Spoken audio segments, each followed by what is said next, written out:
Hello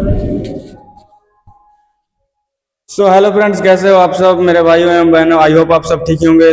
स्वागत है एक बार फिर से आपके अपने इस प्लेटफॉर्म पे। तो आप भी अगर क्लास 10th में हो और अभी तक कुछ नहीं पढ़ा, जीरो से स्टार्ट कर रहे हो, बहुत ज़्यादा डिस्ट्रैक्ट हो गए हो, रिसोर्सेज क्या करें यूज करें समझ में नहीं आ रहा, कौन सा टीचर बेस्ट है नहीं समझ में आ रहा, या क्या करूं ये समझ में नहीं आ रहा, जो भी बातें हैं, या अभी तक कुछ भी 0% भी पढ़े हो, अगले 10 से 15 मीटर आप कंसिस्टेंटली फोकस होकर मेरे इस स्ट्रेटजी को सुन लो, आप 95 प्लस लाने के काबिल हो जाओगे। तो भाई आइए अभी बात करते हैं कि हमारे पास टाइम कितना है और हमने टाइम क्या वेस्ट कर दिया। तो हमारा सेशन लगभग अप्रैल, हाफ अप्रैल के बाद से शुरू हो जाता है। तो अप्रैल तुमने वेस्ट कर दिया, मई वेस्ट कर दिया, जून वेस्ट कर दिया, जुलाई वेस्ट कर दिया। अब हमारे पास कितने महीने बचे हैं? अगस्त, सितंबर, अक्टूबर, नवंबर, दिसंबर, जनवरी, 6 मंथ हमारे पास अभी पूरे के पूरे बचे हुए हैं। और फरवरी तो अप्रॉक्स मान लो कि खत्म ही है, क्योंकि इसमें हो सकता है 10 फरवरी से ही एग्जाम शुरू हो जाए, 12 फरवरी से ही शुरू हो जाए, तो इसमें तो कुछ हो नहीं सकता है। जो होगा आप देख लेना। तो इसको हम छोड़ के बस इतने मंथ का स्ट्रेटजी बनाने वाले हैं। तो सबसे पहले एक बात, इससे पहले एक बात आप लोगों को बता दूं कि एक चीज का विशेष करके आपको ध्यान रखना है कि अभी तक जो आपने गलतियां की है उसे अब मत करना। कहने का मतलब क्या है कि जैसे कि आपने ये 4 महीना 5 महीना बर्बाद कर दिया, तो ये कैसे आपका बर्बाद हो गया? आखिर आपने टाइम वेस्ट किया कहाँ? क्या स्कूल बिना मतलब का जाते थे, या अपने दोस्तों के साथ घूमते हो, या ये चैटिंग कॉल वाला आपके साथ मामला है, या बहुत ज्यादा रील स्क्रॉल कर रहे हो? धीरे धीरे करके आपकी आदत छूट जाएगी, बट छूट जाएगी। 1% रोज हमको करना है कि सुधार करना है डेली से, बस आपका सारा आदत सुधर जाएगा। अब आइए एक एक करके हर मंथ में क्या करना है समझते हैं। तो हम तो ये टारगेट लेकर समझ रहे हैं कि हमारा 0% सिलेबस है, बिल्कुल कुछ नहीं पढ़ा, छुआ भी नहीं है क्लास 10th को, अब स्टार्ट करने जा रहे हैं। तो हमारे पास है अगस्त, सितंबर, अक्टूबर।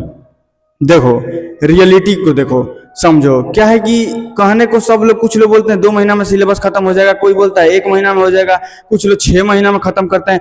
अगर क्लास 10th की रियलिटी बात की जाए तो अच्छे से आपको सारा चैप्टर को खत्म करने में शुरू से अंत तक 5 सब्जेक्ट के अप्रोक्स 3 महीना लगेगा ही। आप मेरे से लिख कर ले लो।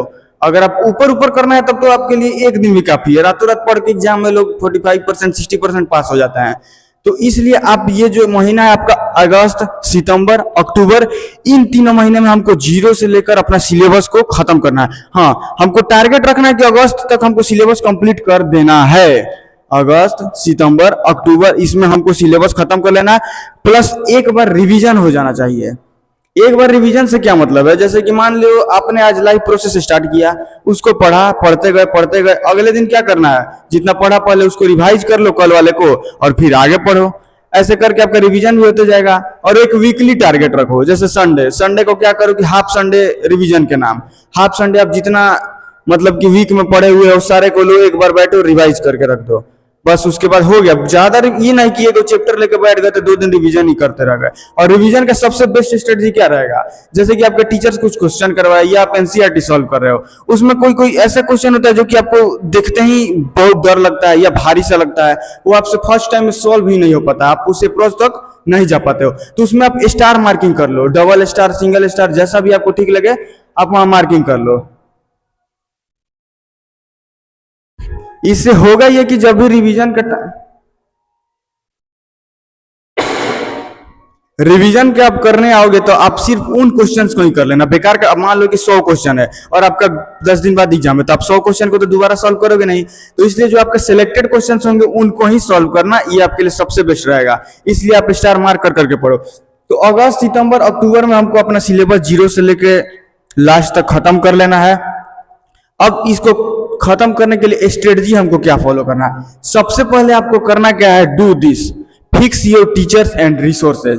कहने का मतलब कि मान लीजिए कि आप मेरा ही वीडियो देख रहे हो, मेरे से स्ट्रेटजी लेते हो, तो आप मेरे वीडियो को देखो, मेरे को ही कंटिन्यू करो। या मान लो मेरा वीडियो अच्छा नहीं लगता, नहीं समझ में आता, कोई जरूरत नहीं है देखने की। जिसका समझ में है, सब लोग अच्छा वीडियो बनाते हैं, सबका क्वालिटी है, आप उसमें जाकर देख सकते हो। तो आप सबसे पहले फिक्स करो अपने रिसोर्स को कि हाँ भाई उसी से पढ़ना है। जैसे आपके 5 सब्जेक्ट हैं, पांचों फिक्स करो, मैथ हमको यहाँ से पढ़ना है, इंग्लिश यहाँ से पढ़ना है, ये हमको उस चैनल से पढ़ना है। और ये ऑनलाइन में आपको बहुत सारे चैनल्स हैं जो कि फ्री में यूट्यूब पे पढ़ाते हैं, तो आप यूट्यूब से भी कर सकते हो अगर आप बैच अफोर्ड कर पाते हो। वैसे तो बैच इन सब का बहुत सस्ता है, 2500 से 3000 के बीच में आ जाएगा। अगर आप अफोर्ड कर पाते हो तो मेरे ख्याल से आपके लिए क्लास 10th का उड़ान बैच सबसे बेस्ट होगा। Udaan batch, science and fun and next topper, ये तीनों मैंने देखा, ये तीनों बैच काफी बेस्ट हैं। तीनों के टीचर्स भी आपके बेस्ट हैं। बट पीडब्ल्यू जो है, पीडब्ल्यू का ही उड़ान बैच है, वो मतलब अभी बहुत ज्यादा नाम में चल रहा है, मार्केट में बहुत ज्यादा क्रेज, और उसके टीचर्स भी बहुत, मैंने भी इवन वहीं से अपने क्लास 10th की 11th की तैयारी की हुई है। तो इसलिए कि आप तीनों में से कोई भी आप ले सकते हो बैच जिससे आपको अच्छा समझ में आए।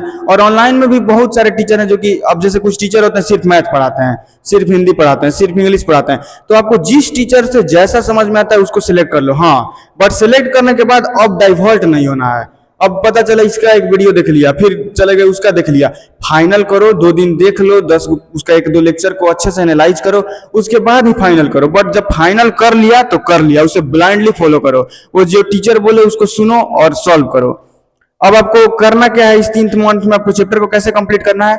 सबसे पहला स्टेप, ऑनलाइन लेक्चर्स आपको जैसे कि आप मान लो ऑनलाइन क्लास करते हो, तो ऑनलाइन आपको टीचर ने लेक्चर करा दिया, आपने नोट्स बना लिया। हाँ, नोट्स आपको हैंड रिटन ही बनाना है, खरीदने की कोई जरूरत नहीं है।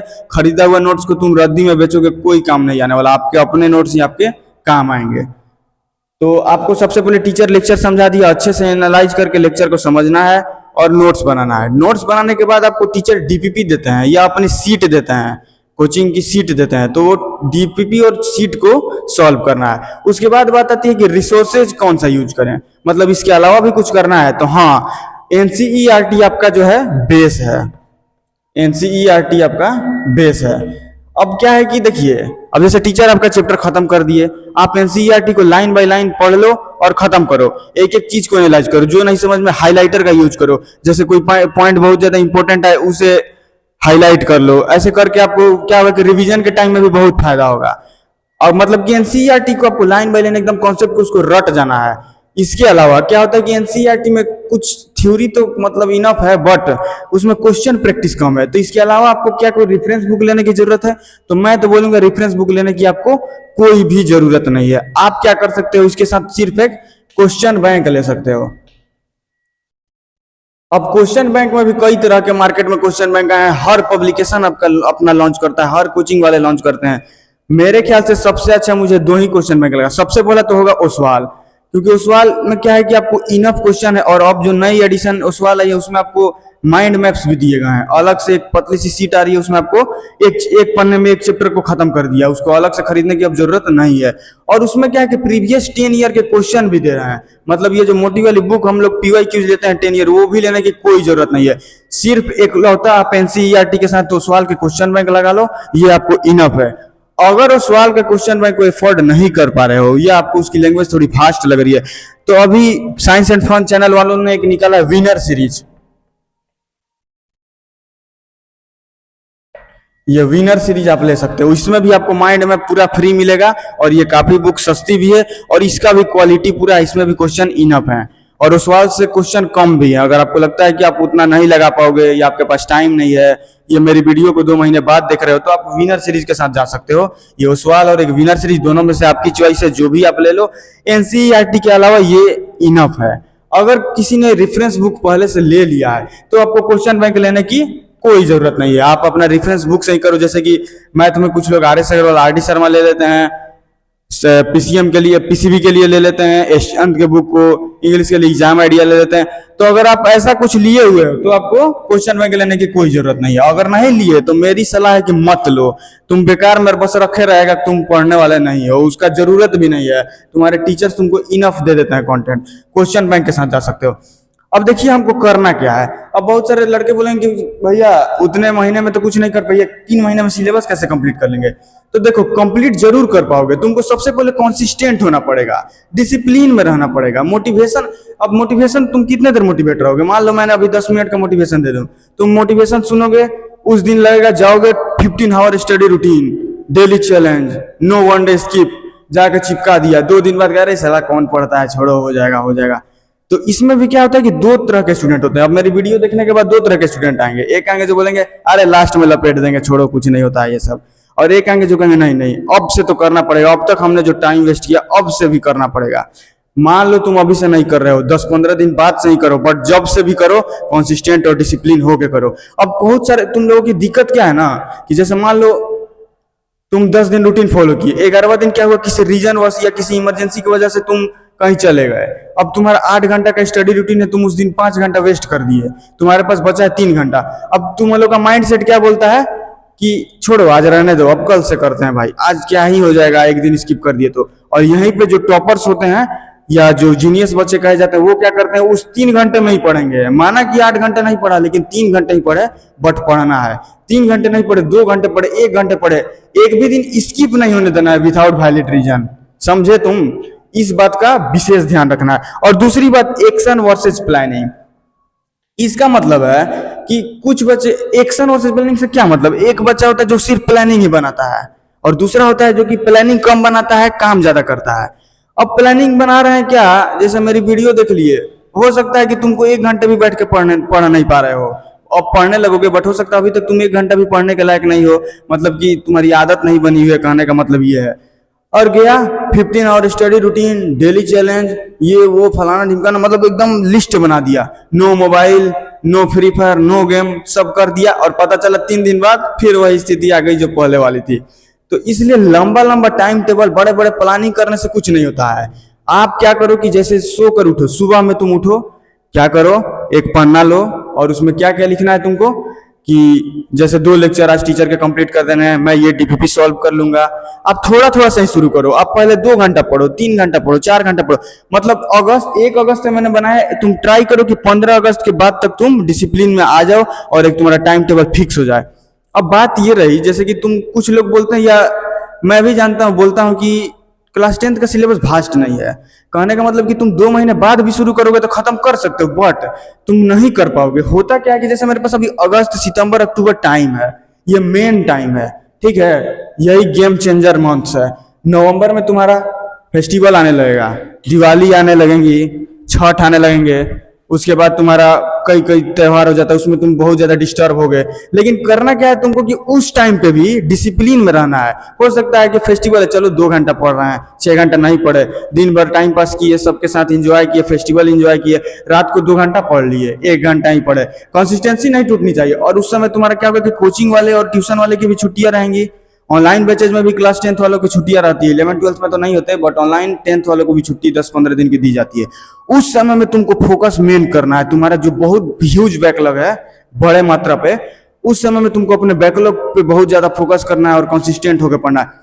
यकीन मारो मेरे भाई, ये तुम 1.5 से 2 महीना फॉलो कर लोगे ना, तुमको अपने आप दिखने लगे कि आगे क्या करना है। उसके बाद मेरी कोई जरूरत नहीं है, तुम बस एक बार शुरू तो करके देखो, एकदम नीचे से स्टार्ट करो। और एक और चीज काम करो, जैसे कि मैंने बोला कि सुबह उठकर सीट बनाओ, तुम अपना टारगेट बनाओ कि आज मुझे ये टारगेट करना है, ये टारगेट करना है, और सोने से 5 मिनट पहले एक बार उस पर टिक मारो कि तुम कितना परसेंट कर पाए। मान लो कि फर्स्ट दिन तुम 15% कंप्लीट किए, 20% कंप्लीट किए, इसे करते करते 75, ऐसे करते करते तुम अगर 90-80% भी डेली करने लगोगे ना अपने टारगेट को कंप्लीट, अगर आज से 15 दिन बाद भी, तो तुम समझो कि you are on the correct path, तुम सही रास्ते पे जा रहे हो और तुम्हें 95% लाने से कोई नहीं रोक सकता। तो तुम धीरे धीरे ही शुरू करो, बट शुरू करो। और एक और काम करना है, रात को सोने से पहले एक और सीट बनाओ। उस सीट में तुम क्या करो, माई मिस्टेक्स, जैसे कि जिस मिस्टेक्स की वजह से आज तक तुम अपना टाइम वेस्ट किए हो, रील स्क्रॉलिंग, वाईटी शॉर्ट्स, दोस्तों के साथ ज्यादा घूमना, ज्यादा बातें करना, बिना मतलब का कोचिंग पकड़ लिए, वहां जाकर पढ़ते नहीं है, गए इधर लड़कीबाजी कर रहे हैं, उधर कर रहे हैं, टाइम वेस्ट कर रहे हैं। इन सबको तुम अपने मिस्टेक्स को एनालाइज करो। फ्री फायर 10 घंटा, और उसमें से तुम सिलेक्ट करो कि आज मैंने क्या नहीं किया। हो सकता है एक दिन तुम गेम कम कर दो, 4 घंटा खेलते हो, 1 घंटा खेलो, आधा घंटा खेलो, फिर 20 मिनट खेलना। एग्जाम जैसे जैसे नजदीक आएगा छोड़ देना गेम खेलना। बातें करते हो इधर उधर 2 घंटा, 3 घंटा, 1 घंटा कर दो। करो सब काम, मैं खेलने से भी मना नहीं कर रहा, बट एक फिक्स रूटीन रखो। जैसे 4 से 5 शाम को खेलना है तो उसमें खेलना है, कोई कंप्रोमाइज नहीं, कोई स्टडी से मतलब नहीं है, तुमको 1 घंटा खेलना ही खेलना है। तुम क्लास 10th में ना हो अभी, तुम अगर कोचिंग और स्कूल में या ऑनलाइन क्लास के बाद अगर 2 से 3 घंटा भी तुम स्टडी, सेल्फ स्टडी कर रहे हो ना, तो तुम 90% ला सकते हो, 95% ला सकते हो, क्योंकि तुम ये तुम्हारे लिए बहुत है और तुम अभी से कर रहे हो, और अभी से नहीं किए तब तो ज्यादा करना पड़ेगा। और एक बात और बताता हूँ तुमको, अगस्त सितंबर अक्टूबर इसमें हमारा सिलेबस कंप्लीट तो करना ही है, एक बार रिवीजन भी करना है। दूसरी बात, अगर किसी बच्चे का जल्दी सिलेबस कंप्लीट हो जाता है, टाइम कुछ बच जाता है, तो उसमें उसे क्या करना है कि जैसे जो बड़े चैप्टर हैं, जो कि भारी चैप्टर लगते हैं, जैसे ट्रिग्नोमेट्री क्लास 10th वालों को पहली बार पढ़ने को मिलता है तो बहुत भारी लगता है, कुछ बच्चों को समझ नहीं आता, तो उस पर आपको काम करना है, उसको दोबारा तिबारा आपको जितने बार हो सके करना है। और ये जो छुट्टियां भी मिलेंगी आपको फेस्टिवल्स की, उसमें भी इस चीज को करना है और बढ़िया से समझ के इसको खत्म कर लेना है। मतलब इस 3 महीने में हमारा सिलेबस कंप्लीट हो जाना चाहिए। अब एक चीज का इसमें ध्यान रखना है, होता क्या है कि हम लोग का सिलेबस क्यों नहीं टाइम पे कंप्लीट हो पाता। बच्चे करते क्या है, जैसे कि मान लो स्कूल जा रहे हैं, ऑनलाइन कोचिंग लिए हुए हैं या ऑफलाइन भी जाते हैं, और दूसरा सेल्फ स्टडी करते हैं। अब क्या करते हैं कि जैसे रूल क्या है कि स्कूल जैसे आप जा रहे हो, मान लो तुम्हारा चैप्टर कोई शुरू हुआ, जैसे कि लाइव प्रोसेस चैप्टर तुम्हारा स्टार्ट हो गया, तो तुम्हें करना क्या है कि तुम स्कूल वालों को ध्यान से सुनो, कम से कम 30% तो तुम कंप्लीट कर पाओगे। और क्या करो कि फिर कोचिंग में आओ, तो कोचिंग में आने के बाद तुम उसको 40% और पढ़ो। अगर ऐसा तुम नहीं कर पा रहे, जैसे इस कोचिंग जा रहे हो, कोई तुमको मतलब नहीं है, तो कोचिंग छोड़ दो भाई, ऑनलाइन समझ में और ऑनलाइन ले लो, ऑनलाइन नहीं समझ में आ रहा ऑफलाइन लो, तुमको जहां से समझ में आए, तुम्हारा टाइम यूटिलाइज हो, तुमको कुछ परसेंट समझ में आना चाहिए। स्कूल से 30% समझ लिया, कोचिंग में उसको 40% समझ लिया, बाकी सेल्फ स्टडी किया, क्वेश्चन प्रैक्टिस किया, बुक्स को रीडिंग किया, तो तुम्हारा ये जो है 30% भी कंप्लीट हो गया। यहाँ आके तुम्हारा 100% कंप्लीट हो गया चैप्टर। बट करते हम लोग क्या है कि बच्चे क्या करते हैं कि स्कूल में 0% कुछ नहीं किया, कोचिंग में गए, मास्टर जबरदस्ती खींच खींच के जैसे तैसे 20% किया काम। और यहाँ अब इससे क्या होता है कि तुम कोचिंग में 20% किए और स्कूल में 0% किए, जिसके कारण क्या होगा कि सेल्फ स्टडी पे तुम्हारा लोड बहुत ज्यादा हो गया। 80% सिलेबस तुम खुद से कर ही नहीं पाओगे। किसी चैप्टर को तुमको बोला जाए कि 80% सेल्फ स्टडी से करो, you can not do it. अगर कर पाते तो फिर टीचर्स की जरूरत ही नहीं होती। तो इसलिए विशेष ध्यान रखो कि तुम 30% स्कूल से, 40% कोचिंग से और 30% सेल्फ स्टडी से कंप्लीट करो। ऐसे तुम्हारा टाइम भी बचेगा और अच्छे से तुम सिलेबस भी कंप्लीट कर पाओगे। अगर तुम्हें स्क्रीनशॉट लेना है तो इसका ले सकते हो।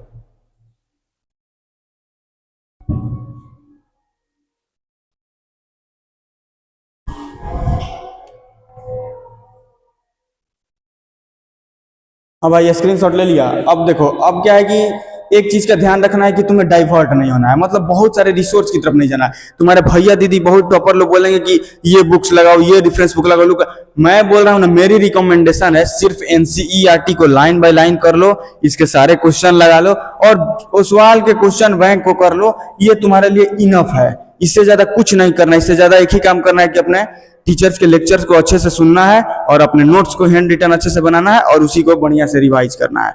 तो ये हमारा अगस्त सितंबर और अक्टूबर का स्ट्रेटजी हो गया। अब बात आती है नवंबर दिसंबर जनवरी, इसमें हमें क्या करना है।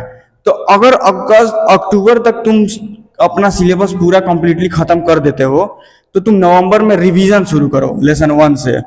रिवीजन कैसे करना है, जो तुमने टॉपिक्स को हाईलाइट किया है, स्टार लगाया है, जो एनसीईआरटी के लाइन को अंडरलाइन किया है, उन सबको तुम फिर से रिवीजन करो। अपने भारी भारी क्वेश्चन जो कि तुम्हें, जैसे एनसीईआरटी को दोबारा सॉल्व, एनसीईआरटी में बहुत कम क्वेश्चंस होते हैं, एनसीईआरटी को दोबारा सॉल्व करो, डीपीपी को अपने दोबारा सॉल्व करो, वंस रिवीजन करो। वो रिवीजन तुमको करने में 5 सब्जेक्ट 1 महीना आराम से खत्म हो जाएगा। या अगर तुम्हारा सिलेबस इसमें कंप्लीट नहीं हो पाया है, 80% ही हुआ है, तो उसको 20% को यहाँ खत्म करो। अब तुम नवंबर तक अपने सिलेबस को पूरा कंप्लीट कर चुके होगे। अब दिसंबर में क्या करना है, दिसंबर में तुम्हें लगाना है question bank plus question bank अपना जो कि तुमने खरीदा था, प्लस सैंपल पेपर। सैंपल मतलब क्वेश्चन बैंक। अब क्या है कि सीबीएसई का पैटर्न आ गया कि 50% कॉम्पिटेंसी बेस्ड क्वेश्चन आएंगे। तो कॉम्पिटेंसी बेस्ड तुम्हारे जो सवाल है उसमें पूरा भर भर के दिया हुआ है, पीवाईक्यूज दिया हुआ है। उसके अलावा कोई बुक नहीं लेना है, सिर्फ एक सैंपल पेपर ले लेना, कोई भी सस्ता सा सैंपल पेपर, सारे एक ही होते हैं, सैंपल पेपर ले लेना। और दिसंबर में तुम्हारा जो है कि प्री बोर्ड भी चल रहा होगा, तो उस समय तुम्हें ज्यादा टाइम मिल नहीं पाएगा। तुम्हारा 10 दिन 12 दिन तो प्री बोर्ड में ही चला जाएगा। बाकी जो टाइम बचे उसमें अपना क्वेश्चन बैंक के क्वेश्चन को, सिलेबस को अच्छे से करना। और ये जनवरी और दिसंबर, मतलब कि जो भी तुम्हारा दिसंबर और जनवरी में टाइम बचता है, जो भी तुम्हारा प्री बोर्ड्स, देखो प्री बोर्ड्स अब 2 हो रही है, एक दिसंबर में एक जनवरी में। तो जनवरी और दिसंबर का प्री बोर्ड ही तुम्हारा 1 महीना खा जाएगा। तो इसके बीच में तुमको तो टाइम 1 ही महीना ना मिला, तो उसमें तुम अपने सैंपल पेपर को अच्छे से लगाओ और फिर से ओल्ड टॉपिक जो कि तुम्हारा वीक रह गया है या जिसमें तुम्हारा क्वेश्चन प्रैक्टिस कम हुआ है उसको यहाँ आके स्ट्रॉन्ग करो। और फरवरी में तो तुम्हारे पास टाइम होगा नहीं, 10-12 दिन। अगर ऐसा होता है कि टाइम बचता है तो मैं फिर से उसके लिए अलग वीडियो लेकर आऊंगा। बाकी इससे रिलेटेड तुमको जो भी कोई डाउट लग रहा हो तुम कमेंट बॉक्स में जरूर बताना। और हाँ, आज ही जाके कमेंट बॉक्स में टाइप करो कि आज से ही हार्डवर्क स्टार्ट, आज से ही मैं चैलेंज लेता हूँ। ज्यादा कुछ नहीं करना, 100 डेज का तो चैलेंज लेना है हमको, 100 डेज। अगर मेरी वीडियो ये कोई आज से 1 महीने बाद भी देखता है, मतलब 1 सितंबर को, 5 सितंबर को, वो भी इसको अगर फॉलो करे 1 महीने बाद, यहाँ जैसे अगस्त की जगह सितंबर रखे, तो वो भी 95 प्लस ला सकता है। बट मेरी रिकमेंडेशन है कि अभी से ही स्टार्ट कर दो, क्योंकि मैंने तुम्हें बताया कि तुम बाद में डाइवर्ट हो जाओगे, नवंबर में तुम नहीं पढ़ पाओगे। दिसंबर जनवरी क्या है कि ठंडी का मौसम होता है, चादर में से निकलने का मन नहीं करता, सुबह उठा नहीं जाता है। उसके बाद से मान लो तुम्हारा तबीयत खराब हो गया 15 दिन के लिए, तब तो तुम टूट जाओगे पूरा। अगर तुम्हारा सिलेबस खत्म रहेगा तो तुमको सिर्फ सैंपल ही ना लगाना होगा, रिवीजन ही ना करनी होगी। इसलिए इस बात को ध्यान रखो कि जितने जल्दी हो सके उतने जल्दी शुरू कर दो। और बात रही मेरे कंटेंट की, तो ये कंटेंट मैंने बता रहा हूँ, जैसे कि मैंने यूट्यूब पे बहुत सारे वीडियोस देखा, सबने अच्छा बताया है, रोड मैप सबने अच्छा बताया, बट क्या किसी में कुछ नहीं बताया, किसी में कुछ बताया तो कुछ और नहीं बताया। मैं यहाँ पे सबको कंबाइन कर दिया हूँ। बाकी सोशल को कैसे पढ़ें, साइंस को कैसे पढ़ें, फिजिक्स को कैसे पढ़ें, हर सब्जेक्ट वाइज स्ट्रेटजी का मैं अलग अलग वीडियो लेकर आऊंगा। और एक और वीडियो लाऊंगा रिसोर्सेज पे भी। बाकी तुमको जिस टॉपिक पे चाहिए, जो भी डाउट आ रहा हो तुम कमेंट करो, मैं उस पर वीडियो लेकर आऊंगा। मैं तुम्हारा हमेशा तुम्हारे साथ बना हुआ हूँ। तो थैंक यू दोस्तों, वीडियो कैसी लगी कमेंट बॉक्स में जरूर बताइएगा। मिलते हैं अगले वीडियो में।